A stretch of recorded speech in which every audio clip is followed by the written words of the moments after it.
بە مەبەستی دابینکردنی ئاوی خواردنەوە بۆ قەزای سۆران فەرمانگەی ئاوی سۆران چەند بیرێکی لە سنوورەکە لێدا لە کاتی هەڵکەنانی بیرەکەشدا با قوڵایی 150 مەتر ماسی لەگەڵ ئاوی بیرەکە هاتنە دەرەوە. ئەم ڕووداوەش هاوڵاتیان و بەرپرسانی فەرمانگەی ئاوی سۆرانی سەرسام کرد. ئەوە ئاون کمەمە لێرە لەبەرەوەی ئاوی بێخارێش کەم بووە. کاکتاسین هەرستا بە لێدانی بیر و یەک دوو بیرا لێرە لێ بدەین ئاون زیادبیرۆ سۆران.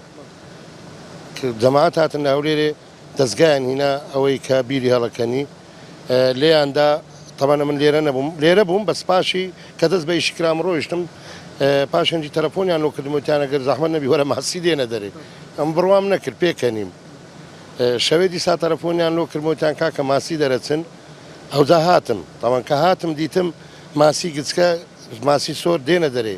لە ئێستادا ئاوەکە لە پشکنیندایە بۆ ئەوەی بزانرێت بۆ خواردنەوە دەشێت یاخود نا. مامۆسایەکی زانکۆش بە دوواداچوون دەکات بۆ جۆری ماسیەکە و دەڵێت تا ئێستا ئەو جۆرە ماسیە لە هەرێمی کورسان نەبووە بۆیە پێویستە توێژینەوەی لەسەر بکرێت.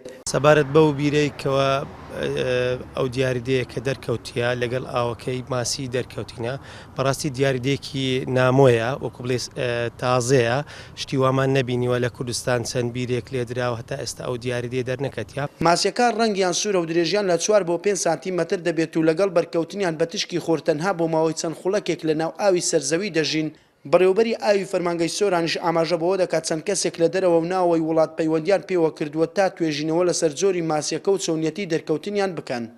لە کاتی لێدانی ئەم بیرەوە لە قۆڵایی 147 متر دیاردەیەکی زۆر سەیرەمان دەرکەوت و جوورە ماسیەک لەگەڵ ئاوەکە هاتە دەرێ لە کاتی سەحبی ئاو بە کۆمپرسۆری هەوای جوورە ماسیەکان زۆر بچووک و سوورسپی بوون تقریبان بە قیاسی 4 هەتا 5 سانتیم درێژیان هەبوو جەستەیەکی شوشەیان هەبوو و چاویان تقریبان کریستالی بوو.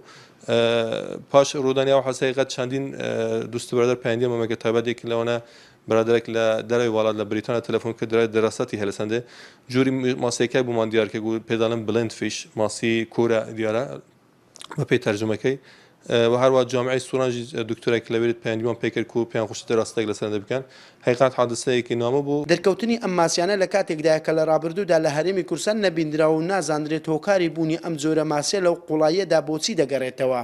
دەکرێت لە داهاتوودا ئەنجامی توێژینەوەکان وەڵامێک لەو بارەوە ئاشکرا بکەن. عەبدوڕووسای NRT قەزای سۆران.